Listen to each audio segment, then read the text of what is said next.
ஜெய் ஸ்ரீ மாத்ரே நமக. ஜெய் குருதத், ஜெய் குரு பரசுராம். நமஸ்காரம். நான் கரூர்லேருந்து வல்சலா பண்ணிக்கர், பிரசன்ன ஜோதிடர். இன்னைக்கு நம்ம ராகு கேது பெயர்ச்சியோடைய பலன்கள் ரிஷப ராசிக்கு எப்படி இருக்குன்னு பார்க்க போறோம். இந்த ராகு கேது எப்போ பயிற்சி ஆகுது அப்படின்னா, திருக்கணிதப்படி 21/5/2025, வாக்கியப்படி 26/4/2025. அதாவது இந்த வாக்கியப்படிக்கும் திருக்கணிதப்படிக்கும் கொஞ்ச நாள் தான் வித்தியாசம். ஸோ அதனால நீங்க கன்ஃபியூஸே ஆயிக்க வேண்டாம். ஆனாலும் இந்த உங்களுக்கு ஏப்ரல் 26ஆம் தேதியிலிருந்தே இந்த ராகு கேது பயிற்சியோடைய மாற்றங்கள் உறுதியாக தெரியும். ராகு கேது எப்பவுமே வக்ர கிரகங்கள். இப்போ பார்த்தீங்கன்னா குரு, சனி, மற்ற எல்லா கிரகமுமே வக்ர கிரகம்னா ஒரு 5 மாதம் இத்தனை நாள் குறிப்பிட்ட நாட்கள் தான் இருக்கு. இப்போ குருனா பார்த்தீங்கன்னா ஒரு 5 மாதம் வக்ரத்தில் இருப்பார். இப்போ இதுவே புதன், சுக்கிரன்லாம் கொஞ்சம் நாட்கள் இருப்பாங்க. ஆனால் எப்பவுமே வக்ரத்திலே இருக்கிறது ராகுவும் கேதுமே. ஸோ அதனால பின்னோக்கி தான் போவாங்க. இவ்வளோ நாளாக ராகு ரிஷப ராசியை பொறுத்த வரைக்கும் 11ஆம் இடத்துல இருந்துச்சு. இப்போ ராகு மீன ராசியிலிருந்து கும்ப ராசிக்கு பயிற்சி ஆகிறது. அதாவது உங்களுக்கு 11ஆம் இடத்துல இருந்து 10ஆம் இடத்துக்கு ராகுவும், கேது கன்னி ராசியிலிருந்து சிம்ம ராசிக்கு பயிற்சி ஆகிறாரு. அப்போ உங்களுக்கு 5ஆம் இடத்துல இருந்து 4ஆம் இடத்துக்கும் பயிற்சி ஆகுது. இதுதான் இப்போ அதாவது ராகு 10ஆம் இடத்துக்கும் கேது 4ஆம் இடத்துக்கும் பயிற்சி ஆகுது. இது உங்களுக்கு ரொம்ப ரொம்ப வளர்ச்சி தான். அதாவது நான் என்னுடைய இதுல சனி பயிற்சியும் சொல்லியிருக்கேன், குரு பயிற்சியும் இருக்குது. அடுத்தது இந்த தமிழ் புத்தாண்டு பலன்கள் இதெல்லாமே நீங்க பார்த்துருந்தீங்கன்னா தெரியும். இந்த வருஷம் ரிஷப ராசியை பொறுத்த வரைக்கும் எல்லா பயிற்சியுமே ரொம்ப நல்லா இருக்கு. ராகுவும் 10ஆம் இடத்துல வந்திருக்கனால நல்ல அசுர வளர்ச்சி தான். அதாவது ராகு எந்த இடத்துக்கு வராரோ அந்த இடத்த பிரம்மாண்டப்படுத்தி விடுவாரு. கேது கொஞ்சம் மாற்றி செய்யும். ஆனால் பொருளாதார வளர்ச்சியை பொறுத்த வரைக்கும் கேதுவை விட ராகு தான் பல மடங்கா உயர்த்தி விடும். ராகு யோகக்காரகன், போகக்காரகன் அப்படின்னு பல பேர் இருக்கு. யோகம்னா என்ன? உங்களுக்கு என்ன வேணும்னு நீங்க நினைக்கிறீங்களோ, வாழ்க்கையில ஒவ்வொருத்தருக்கும் ஒவ்வொரு டேஸ்ட் இருக்கும், ஒவ்வொருத்தருக்கும் ஒவ்வொன்று தேவை இருக்கும். எனக்கு இதுதான் யோகம், நீங்க என்ன விஷயங்களை நினைக்கிறீங்களோ அத்தனை யோகத்தையுமே அவர் கண்டிப்பா செய்வாரு. ரிஷப ராசியை பொறுத்த வரைக்கும் மெயினா பணத்தை தான் அவங்க யோகமா நினைப்பாங்க. ஸோ பணம் அப்படிங்கக்கூடிய விதம் பல வழிகளில் உங்களுக்கு வரும். நீங்கள் செய்யக்கூடிய அத்தனை காரியங்களுமே உங்களுக்கு வெற்றியைத்தான் கொடுக்கும். ஏன்னா 10ஆம் இடம்ங்கிறது காரிய வெற்றியை குறிக்கக்கூடிய இடம். அது இல்லாமல் நம்ம தொழிலை குறிக்கக்கூடியது. தொழில் ஸ்தானத்துக்கு வராரு. அப்போ தொழிலில் நீங்கள் என்ன காரியங்கள் செஞ்சாலுமே அது வெற்றி தான். தொழிலில் எவ்வளோ விஷயங்கள் செஞ்சாலுமே அது சக்ஸஸை தான் உங்களுக்கு கொடுக்கும். மிகப்பெரிய லெவலில் சக்ஸஸ், சாதாரண வெற்றி கிடையாது, மிகப்பெரிய லெவலில் சக்ஸஸை கொடுத்துரும். ஒவ்வொரு காரியங்களையும் செய்யும் போது யோசிச்சு நிறுத்தி நிதானமா செஞ்சாலே வெற்றி மேல வெற்றி. நீங்க 100 டைம் ஒரு எஃபர்ட் போடுறீங்கன்னா அது 1000 டைம் சக்சஸ் ஆகும். அந்த மாதிரி ஒரு விஷயங்களை தான் ராகு உங்களுக்கு கொடுக்க போறாரு. கேது 4ஆம் இடத்துக்கு வந்திருக்காரு. இது மிகப்பெரிய லெவல்ல உங்களுக்கு நிறைய சக்சஸை கொடுக்க போகுது. ஏன்னா 4ஆம் இடம் அப்படிங்கிறது ஒரு பதவி, அரசாங்க வீட்டுக்கே வந்திருக்கு. சூரியன்கிறது தான் அரசாங்கம். கேது சூரியனுடைய வீட்டுக்கு தான் வராரு. 4ஆம் இடம்ங்கிறது அரசியல் பதவி, அரசாங்க பதவி, இது எல்லாமே குறிக்கக்கூடிய இடம். ஸோ அதனால கவர்மெண்ட் ஜாப்க்கெல்லாம் யாரெல்லாம் ட்ரை பண்ணுறாங்களோ, கவர்மெண்ட் ஜாப்க்கு யாரெல்லாம் ட்ரை பண்ணுறாங்களோ அவங்க எல்லாத்துக்குமே சக்ஸஸ்ங்க. ரிஷப ராசியில் யாராவது இருந்தால் சொல்லுங்கள், அதுக்கு நல்ல பரிகாரமாக நான் சொல்கிறேன். ஆனால் கவர்மெண்ட் ஜாப் ட்ரை பண்ணுறீங்க அப்படின்னா கண்டிப்பாக 100% உங்களுக்கு ஒரு இந்த ராவுக்கு இந்த 1.5 வருஷத்துக்குள்ளே ஒரு நல்ல போஸ்டிங் உறுதியாக உங்களுக்கு கிடைக்கும். போஸ்டிங்னா என்ன? நல்ல போஸ்டிங்கே கிடைச்சிரும். மிகப்பெரிய லெவலில் அது உங்களுக்கு ஒரு வளர்ச்சியா இருக்கும்.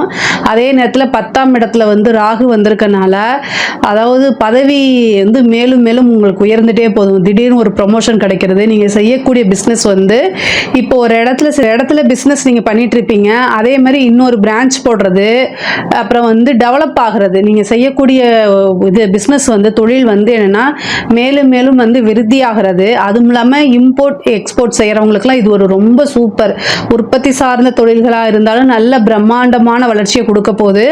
அதே நேரத்தில் இம்போர்ட் எக்ஸ்போர்ட் பிஸ்னஸ்க்கும் ரொம்ப சூப்பராக இருக்க போகுது. அதே மாதிரி ஆர்டிஃபிஷியல், அதாவது செயற்கை முறையில் செய்வோம் இல்லைங்களா? இப்போ ஒரு பட்டு அப்படின்னா இயற்கை பட்டு ஒன்று இருக்கு, செயற்கை பட்டுன்னு ஒன்று இருக்கு இல்லைங்களா? இந்த மாதிரி செயற்கையாக செய்யக்கூடியது உங்கள் இதில் ஒரு ரசாயனம் சம்மந்தப்பட்டது, இந்த மாதிரி விஷயங்கள் எல்லாமே சக்ஸஸ் தான். இந்த காலத்தில் ராகுவோடைய காரகத்துவங்கள் இல்லாமல் எந்த பிஸ்னஸுமே இயங்கலை. மேக்சிமம் ஆஃப் அப்படிதான் இருக்கு. ஸோ அதனால நீங்கள் என்ன தொழில் செஞ்சாலுமே அந்த தொழிலில் நல்ல பிரம்மாண்டமான வளர்ச்சி, தொழில் மூலிமா நல்ல வருமானம், காரியங்கள் எல்லாமே வெற்றியாகிறது, கடன் ரீதியாக இருக்கக்கூடிய பிரச்சனைகள் எல்லாமே சால்வ் ஆகிறது, தொழிலுக்காக வீடு வாங்குறது, தொழிலுக்காக இடம் வாங்குறது, தொழிலுக்காக சொத்துக்கள் வாங்குறது, வாகனங்கள் வாங்குறது, இந்த மாதிரி விஷயங்கள் எல்லாமே நடக்கும். அதே மாதிரி ஜாப்காக ட்ரை பண்ணிட்டு இருக்கவங்க, படித்து முடிச்சுட்டு ஜாப்காக ட்ரை பண்ணிட்டு இருக்கவங்களுக்கு ஒரு நல்ல பதவி ஸ்தானத்தில் கேது வந்திருக்கனால நல்ல பதவி கிடைக்கும். முக்கியமாக வந்து படிக்கக்கூடிய குழந்தைங்களுக்கு வந்து படித்து முடிச்சு இந்த நீட் எக்ஸாம்ஸ் எல்லாம் பாஸ் பண்ணாமல் இருப்பீங்க இல்லையா, இந்த டைம் உங்களுக்கு நல்ல ரிசல்ட். ரிஷபராசியில் பொதுவாகவே எல்லாருமே பாஸ் ஆகுங்க. ஆனால் ரிஷபராசிக்கு வந்து 4ஆம் இடத்துல வந்திருக்கனால இந்த நீட் எக்ஸாம்ஸில் ஈஸியாக கிளியர் பண்ணுறதுக்கு அதிக வாய்ப்புகள் இருக்குது. நீங்கள் வந்து யோசிக்காமல் ட்ரை பண்ணுங்கள். யாருக்கெல்லாம் இன்டர்வியூ அட்டன் பண்ணுறீங்களோ அவங்க எல்லாத்துக்குமே வேலை கிடைக்கும். அந்த மாதிரி ஒரு அமைப்பு தான் இருக்குது. சேம் இன்னொரு விஷயம் என்ன அப்படின்னா, படிக்கக்கூடியவங்க வந்து என்னன்னா படிப்பில் நல்ல மார்க் எடுக்கிறது, நல்ல ஞாபகத்திறன், படிப்பில் நல்ல ஆர்வம், இது எல்லாமே கிடைக்கும். கவர்மெண்ட் ஜாப் அப்படிங்கிறது ரிஷபராசியை பொறுத்த வரைக்கும் உறுதியாக கிடைக்கும். நீங்கள் தாராளமாக ட்ரை பண்ணுங்கள். இந்த 1.5 வருஷத்துக்குள்ள உங்களுக்கு ஒரு நல்ல அதிர்ஷ்டம் தேடி வரக்கூடிய அமைப்புகள் இருக்குது. அதே மாதிரி தாய்வழி சம்பந்தப்பட்ட சொத்துக்களில் வந்து எவ்வளோ பிரச்சனை இருந்தாலும் அது எல்லாமே சால்வ் ஆகும். அதே மாதிரி கோர்ட்டு கேஸ் பிரச்சனைகள் இருந்தாலும் சால்வ் ஆகும். தாயாருடைய சொத்துக்கள் தானாக தேடி வரும். தாயாருடைய உடல்நிலையில் ரொம்ப கவனமாக இருக்கணும். வண்டி வாகனங்களில் போகும்போது கவனமாக இருக்கணும். பொதுவாகவே வந்து உங்களுக்கு தொழில் தான் இந்த இதில் வந்து ரொம்ப ரொம்ப சிறப்பாக இருக்குது. தொழில் ஸ்தானம் வந்து ரொம்ப ரொம்ப சிறப்பாக இருக்குது. அதனால் வந்து இந்த வேறு எதுலேயுமே ஃபோக்கஸ் இல்லாமல் உங்களுடைய பிஸ்னஸ்ஸு, உங்களுடைய ஜாப்பு, உங்களுடைய ஃப்யூச்சர் இதில் வந்து கவனம் செலுத்துனீங்கன்னா இந்த டைமில் நீங்கள் என்ன எஃபர்ட் போடுறீங்களோ அது எல்லாமே கை மேலே பலன் கிடைக்கும். அப்போது நீங்கள் ஈஸியாக செட்டில் ஆயிடலாம். அதுக்கு உண்டான வழிவகை தான் இந்த வருஷம் உங்களுக்கு கொடுக்குது. இதை கரெக்டாக யூட்டிலைஸ் பண்ணிக்கிங்க. உங்களோட கையில் தான் இருக்குது. அதே மாதிரி வாகனங்களில் போகும்போது கவனமாக இருக்கணும். நீங்கள் ஜாக்கிரதையாக தான் போவீங்க, விழிப்புணர்வோடு தான் போவீங்க. ஆனால் ஆப்போசிட்டில் வரவங்க வந்து அதே கான்செப்டில் வருவாங்களா அப்படின்னு தெரியாது. ஸோ இருந்தாலுமே ரொம்ப ரொம்ப கவனமாக போங்க. அது இல்லாமல் நீங்கள் உங்கள் தாயாரோடு போகிறீங்க அப்படின்னா இன்னும் மேலும் கவனமாக இருக்கணும். மேக்ஸிமம் நைட் டைம் ட்ராவல் பண்ணுறது, லாங் ட்ரைவ் பண்ணுறது, இந்த மாதிரி விஷயங்களை அவாய்ட் பண்ணுறதுக்கு மேக்ஸிமம் ட்ரை பண்ணுங்கள். இருந்தாலும் இந்த 4ஆம் இடத்துல வந்திருக்கக்கூடிய கேது வந்து இந்த லைசன்ஸ் எடுக்கிறதோ இல்லை வண்டிக்கு வந்து அடிக்கடி இதாகிறது, இந்த மாதிரி விஷயங்கள்லாம் கொடுத்துரும். அதே மாதிரி ஒரு நிறைய பேத்துக்கு வீடு கட்டக்கூடிய கனவுகள் இருக்கும், வீடு வாங்கக்கூடிய கனவுகள் இருக்கும். ஏற்கனவே கட்டின வீட்டை வாங்கி ரெனோவேஷன் பண்ணி நீங்கள் புதுசாக குடி புகிறதுக்கு உண்டான பிராப்தம் இந்த கேது வந்து 4ஆம் இடத்துக்கு வந்திருக்கனால அதை அமைச்சு கொடுப்பாரு. உங்களுக்கு ஒரு விஷயம் தேடி வரும்போது அதை கரெக்டாக யூட்டிலைஸ் பண்ணிக்கோங்க. விநாயகருக்கு வழிபாடு பண்ணுங்க.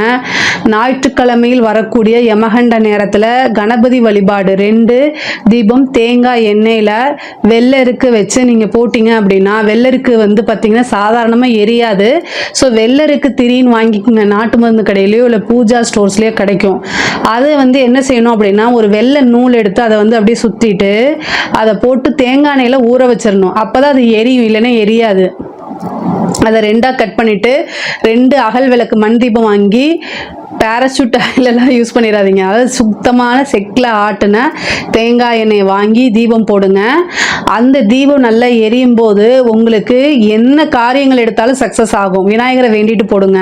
இப்போ நீங்கள் வீடு வாங்கணும்னு நினைக்கிறீங்க அப்படின்னா 7 ஞாயிற்றுக்கிழமை யமகண்ட நேரத்தில் இதை போடுங்க. நிறைய பேத்துக்கு இது சக்ஸஸ் ஆகிருக்கு. இப்போ 4ஆம் இடத்துக்கு கேது வந்திருக்கனால சொத்து சேர்க்கை ரிஷபராசியை பொறுத்த வரைக்கும் உறுதியாக உண்டு.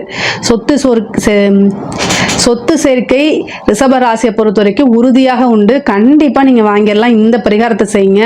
மிகப்பெரிய லெவலில் உங்களுக்கு யோகம் இருக்குது. பொதுவாகவே 10ஆம் இடத்துக்கு வந்திருக்கனால தொழில் ரீதியாக நீங்கள் வெளிநாடு போகிறது, வெளியூர் போகிறது, இந்த மாதிரி விஷயங்கள் தொழிலுக்காக போகிறதுக்கு உண்டான அமைப்புகள்லாம் இருக்குது. தந்தையாருடைய தேக ஆரோக்கியத்தில் கவனமாக இருக்கணும். தந்தையார் வழி சொத்துக்கள், தந்தைக்கு நல்ல வருமானங்கள், இது எல்லாமே இருக்குது. பொதுவாகவே வந்து கலைத்துறை சம்மந்தப்பட்டவங்களுக்குலாம் இது நல்ல பெரிய வளர்ச்சியாக இருக்குங்க. படிக்கிற குழந்தைங்களும் படிப்பில் நல்லா வருவாங்க. மிகப்பெரிய லெவலில் உயரத்துக்கு, அதாவது ஒரு பெரிய பாராட்டு, அங்கீகாரம், இது எல்லாமே கிடைக்கிறதுக்கு அமைப்புகள் இருக்குது. அரசியல் துறை சம்பந்தப்பட்டவங்களுக்குலாம் இது ரொம்ப ரொம்ப சூப்பராக இருக்குது. அதாவது எதிர்பார்க்காத அளவுக்கு வளர்ச்சி. 4ஆம் இடத்துக்கு பதவி ஸ்தானத்துக்கு வரனால ஒரு நல்ல பதவி கிடைக்கிறது மிகப்பெரிய லெவலில் இருக்குது. பொதுவாகவே இந்த ராகு கேதுக்கள் தான் வந்து நிறைய மாற்றங்களை கொடுக்கக்கூடிய கிரகமாக இருக்கனால இந்த ராகு ராகு கேது பயிற்சி வந்து நிறைய நல்ல மாற்றங்கள், உங்களோட வாழ்க்கையில் இருக்கக்கூடிய கஷ்ட நிலைகள் மாறி நல்ல நிலைக்கு உங்களை உயர்த்தி கொண்டு போகும். இதுக்கு நீங்கள் இந்த பரிகாரங்களை சொல்லக்கூடிய பரிகாரங்களை மட்டும் செஞ்சுக்கோங்க. மிகப்பெரிய லெவலில் உங்களுக்கு வளர்ச்சி இருக்குது. அதுவும் பொருளாதார ரீதியாக நல்ல வளர்ச்சி இருக்குது. மிக முக்கியமாக வந்து கணவன் மனைவியிடையே இருக்கக்கூடிய பிரச்சனைகள் வந்து கை தூக்கும். பொருளாதார ரீதியாக இருக்கக்கூடிய பிரச்சனைகள் சால்வ் ஆகும்போது நீங்கள் வந்து உங்களுடைய ரிலேஷன்ஷிப்பில் கொஞ்சம் பிரேக் ஆகிறதுக்கு வாய்ப்பு இருக்குது. கணவன் மனைவியிடையே வந்து சம்டைம் வந்து பிரச்சனைகள் வரத்துக்கு வாய்ப்பு இருக்குது. ஸோ அவங்களெல்லாம் அனுசரித்து போகணும். பொருளாதாரம் இருந்துட்டாலே நிறைய விஷயங்களை கிளியர் பண்ணிட முடியும். இதை நீங்கள் உங்கள் லைஃப் பார்ட்னருக்கு சொல்லி புரிய வச்சு தான் ஆகணும். பெண்களை பொறுத்த வரைக்கும் நல்ல டைமு, முன்னேறதுக்கு காலகட்டங்கள். ஸோ உங்களுடைய கெரியர் சம்மந்தப்பட்ட விஷயங்களை ஃபேமிலிக்குள்ளே சொல்லி டிஸ்கஸ் பண்ணுங்கள். இந்த டைம் உங்களுக்கு ஆதரவு கிடைக்கிறதுக்கு வாய்ப்பு இருக்குது. ஏன்னா குரு வந்து ராகுவை பார்க்குது. ஸோ அதனால் நல்ல டைம் இருக்குது, நல்ல வாய்ப்புகள் இருக்குது. அதை கரெக்டாக யூஸ் பண்ணிக்கோங்க. ஆடை ஆபரண சேர்க்கை இது எல்லாமே இருக்குது. 4ஆம் இடத்துல வந்திருக்கக்கூடிய கேது வந்து வண்டி வாகனங்கள் வாங்கக்கூடிய அமைப்பை கொடுக்கும். ஆடை ஆபரண சேர்க்கை உண்டு, சொத்து சேர்க்கையெல்லாம் உண்டு, மிகப்பெரிய லெவலில் இது. அதே மாதிரி ரியல் எஸ்டேட் சம்மந்தப்பட்டவங்களுக்குலாம் வந்து இது சொத்து வாங்கி போகிறதுக்கு உண்டான டைமாக இருக்குது. நல்ல டைமு, பீக்கில் போகும். உங்களுக்கு பொருளாதார ரீதியாக நிறைய வளர்ச்சியும் நல்ல மாற்றங்கள், பதவி மாற்றங்கள் இது எல்லாமே கிடைக்கும். உங்களுக்கு வந்து பார்த்திங்கன்னா கால் சம்மந்தப்பட்ட பிரச்சனைகள், இந்த ஹெல்த்து ரீதியாக பிரச்சனைகள் வரத்துக்கு வாய்ப்பு இருக்குது. அதே மாதிரி சுவாச ரீதியாக இருக்கக்கூடிய பிரச்சனைகள்லாம் நீங்கள் பார்த்துக்கணும். ஹார்ட் சம்மந்தப்பட்ட விஷயங்கள்லாம் பார்த்துக்கணும். 4ஆம் இடத்துல வந்திருக்கக்கூடிய கேது வந்து ஹார்ட் சம்மந்தப்பட்ட டிசீஸை ஏற்படுத்தி கொடுத்துருவாரு. அதுவும் சூரியனுடைய வீடாகவே இருக்கனால அதில் பார்த்துக்கோங்க. அதே மாதிரி கண் சம்மந்தப்பட்ட விஷயங்களில் ரொம்ப கவனமாக இருக்கணும். ஆனால் பொருளாதார ரீதியாக இந்த ராகு கேது வந்து நல்ல ஒரு உயர்வான நல்ல மாற்றங்களை தான் கொடுக்கும். கடன் ரீதியாக இருக்கக்கூடிய நீங்கள் கொஞ்சம் சின்சியராக எஃபர்ட் போட்டிங்க, உங்களோட தொழிலில் கவனத்தை இது பண்ணினீங்க அப்படின்னா கடனே உங்களுக்கு இல்லாத வாழ்க்கையை அமைச்சு கொடுத்துரும். யார் யாருக்கெல்லாம் கடன் இருக்கோ அவங்கள கமெண்ட்ஸில் சொல்லுங்கள். நான் இப்போ உங்களுக்கு வந்து பரிகாரங்கள் சொல்கிறேன். ரிஷப ராசியில் உங்களுக்கு கடன் ரீதியாக பிரச்சனை இருக்குது அப்படின்னா கமெண்ட்ஸில் சொல்லுங்கள். நான் கண்டிப்பாக வந்து உங்களுக்கு ஒரு நல்ல பரிகாரங்கள் சொல்கிறேன்.